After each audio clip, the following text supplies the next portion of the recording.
Hey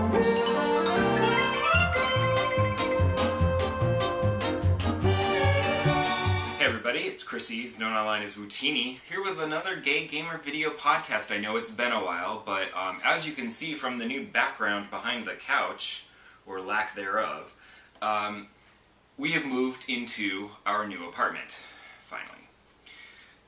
So, the last couple of weeks have been a little busy with packing and stress and whatever, so this was not really high on my list of important things to do. But I am back, and now that we're getting settled in our new place, where hopefully the landlords won't kick us out after a year because they want to give the new tenant they want to give the apartment to their son.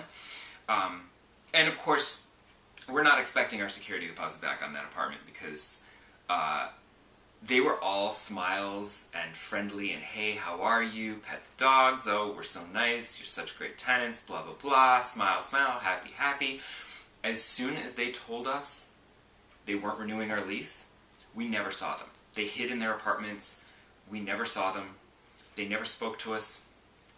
If we happened to run into them, it was like, hi, bye, that's it. Like, they clearly knew that they were being shitty and maybe felt a little bad about it. Except the day that we moved out, we have a lot of stuff. We have like games and books and comics and DVDs and everything. So it takes an entire day to take all of our stuff out and bring it all in. And like, she called us and was like, hey, when are you coming back? When are you giving us the keys? And it's like, give us a minute, we're still moving in here. Like, let the movers finish, and then once the movers are gone, then we can come back and clean up, and then we'll give you back your keys and we'll get out. And my husband went over to give back the keys, and they were already changing the lock on the front door. Now, he says she'd mentioned that the lock was being sticky, but I'm like, dude, give us a minute. And now I'm pretty sure they're going to be like, oh, you've done this, that, and the other thing. We were only in that apartment for a year. I don't know, we did not damage anything, but they're going to find things, and they're going to say, oh, that's going to cost your entire security deposit. Sorry, you get nothing back. Because I know she's not going to want to give us any money. Because clearly she's not as nice as she pretended to be all year. On the other hand, this place seems great, and when I mentioned what happened in the last apartment, this landlord's like, oh my god, no, our tenants stayed for years and years, and we don't worry about it. So I'm hoping that this will be a much better experience, and we won't have to move again. But of course, upon settling in, the first thing that we had to do was set up the computer desk and the TV and cable box, because the very next morning, the cable guy had to come. Of course, unfortunately in this place, there was a cable jack in the wall, but the signal was terrible, so he had to go into the backyard and it took hours, and he had to like wind the cable all the way up the side of the building and into the building, and it was a whole big production. But we eventually got our internet back and cable, but it was crazy not having internet for a couple of days.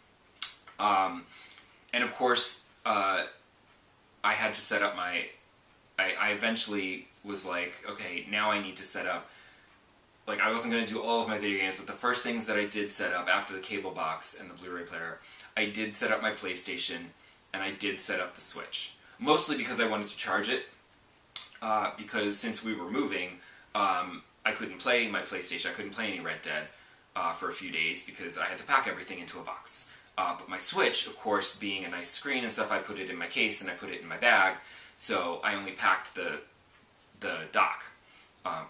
But I wanted to put that out so I could charge it back up again. I didn't keep the charging cable with me. I kept that with the dock, so I was like, alright, it's only a day, it's fine. And the reason that I wanted to have my Switch out was because I still haven't, since we moved in the other day, I only turned on my PlayStation to make sure that it worked. I haven't loaded up Red Dead yet, but I am looking forward to getting back into the Old West adventure, because I was nearing the end and then I got interrupted by the move. But the reason that I wanted to put my Switch in is because I was actually using my Switch because I bought Final Fantasy IX. Because Nintendo had a Nintendo Direct, and they announced a whole bunch of games, and the one I'm most excited for, obviously, is Dragon Quest. That's going to be so amazing. I'm so looking forward to that. I just wish that it was not at the end of the year. That sucks. I wish that it was like spring. Especially since I'm starting to get the impression that since there was no Animal Crossing in this Direct, I know that Animal Crossing will get its own Direct. Like, they will clearly do an Animal Crossing Direct to give all of the details surrounding the new Switch game and everything. But I was hoping that we might at least get a little teaser more than what we got last time. Like a little teaser of actual gameplay footage with a release window, if not an actual date. Like fall, summer, spring would be ideal. But I'm getting the impression that we're not getting Animal Crossing on the Switch until like November, December. I don't know why, that's what I'm feeling. That's my gut telling me right now. That's what we're getting. Because if it was coming in the spring, I feel like we would have gotten a little teaser here, and then in another month or two, the Animal Crossing Direct. Whereas what I feel is going to happen is probably in the spring when we have E3, that's when they're going to announce a little more on Animal Crossing and a release window. Then we'll get the Direct with all of the details on Animal Crossing. Unless they want to give me all the details on Animal Crossing at E3, which would be awesome. I would not complain. If they want to give me a release date at E3, that would also be wonderful. Unless, of course, the release date is Christmas, which would suck. But they also announced, they're getting Final Fantasy, and they're getting Final Fantasy VII, which I'm like, whatever. I played that one. Never actually finished it. In complete honesty, I never finished Final Fantasy VII. And I remember booting up my PlayStation like years after to give it another go and try that final boss again. And I could always get through the first section, and then it but I am more powerful than you can imagine, and it comes back to life, and then I'm like, okay, now I'm screwed. And then I die. And I'm just like, this is annoying and frustrating, and I'm not going to go back and grind just so I can beat the final boss. And I said, never mind. So I never finished 7. And I did buy 8, because I feel like they were on sale for the Vita. In the PlayStation Store, they had like a flash sale, and I remember getting like Final Fantasy VIII, because I thought, oh, it looks cool. And I never played it on the PlayStation, so I said, let me get it for my Vita, and I can play it portably on the train, that'll be fun. Because it was only like a few dollars. It was like $2 or $3. It was something stupid cheap. But I remember like trying it, and getting through like the opening scenes, whatever, and then like, they're like, okay, now go off, and I'm like, where am I going?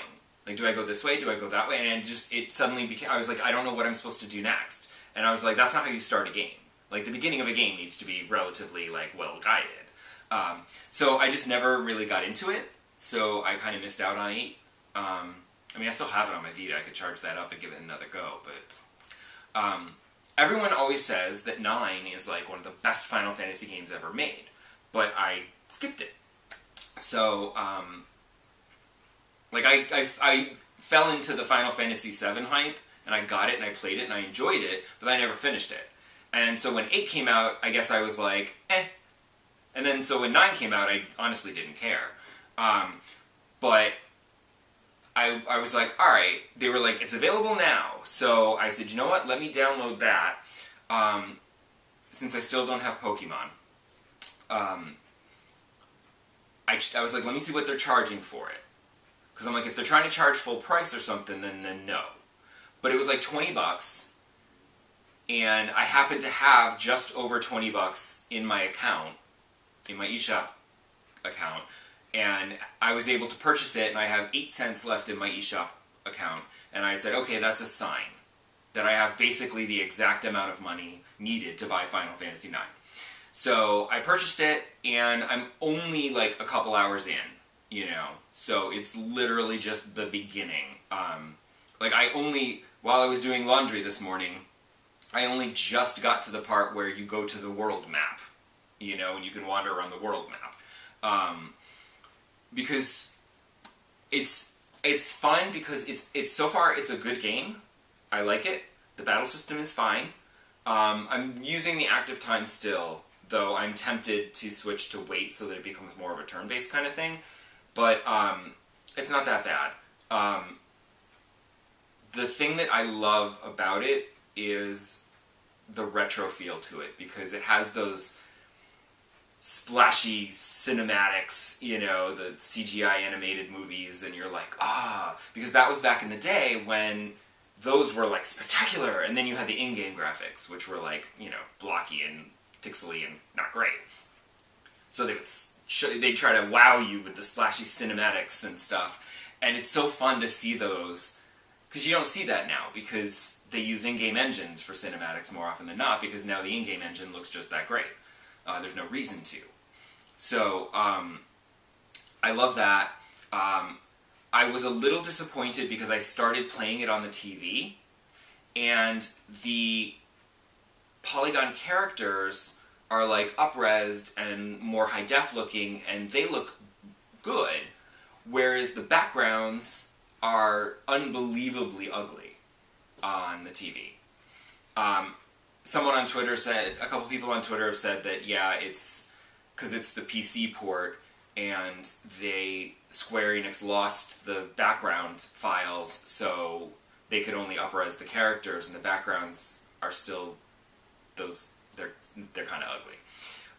However, I have found that while playing it in portable mode on the Switch screen, shrinking them down helps immensely to make those backgrounds look way better. On the portable screen, they don't look great, but they don't look hideous. They look fine on the smaller screen. But blown up on my big screen TV, wow. It's a very noticeable difference between the characters and the pre-rendered backgrounds that are just not good. But it's also funny to me because there's that retro feel of navigating through pre-rendered backgrounds, which, like, I haven't done since, you know, Final Fantasy VII or, like, Resident Evil 1 and 2 and whatever. It's like, oh wait, can I go over here? Oh no, I can't go over there, even though it looks like a trail, it's just the way it's colored. Okay, no, over this way then. You know, and so it's a very retro-feeling game, which I'm very much enjoying. And so far the story is cute. The characters are relatively charming, so especially Vivi, who's adorable. He's like this 9-year-old wizard. Love him. But it's like fun so far. So, and because it's on the Switch, and I can play portably, I can play wherever I am, on the train, at work, on the bus, when I travel to somewhere else, my parents, whatever, it's fine. Like, I can play it wherever, so I'm more likely to finish it than if I was to have bought it for a home console system, even though the Switch is technically also a home console. I never play my Switch on the TV, really, because when I'm at home on the TV, I'll play my PlayStation, I'll play Red Dead or something, and I'll play my Switch on the go. So, the pre-rendered backgrounds aren't such a problem, because I'm going to be playing it 90% of the time on the go. So, that is all for this week, and I have more unpacking to do. I need to go and set up my other game systems and stereo, and there's a lot of unpacking to do still. This looks nice, doesn't it? Because you can't see all the boxes all around. So I'll probably be back on a more regular schedule now, and I'll see you next time. Alright, happy gaming. Bye!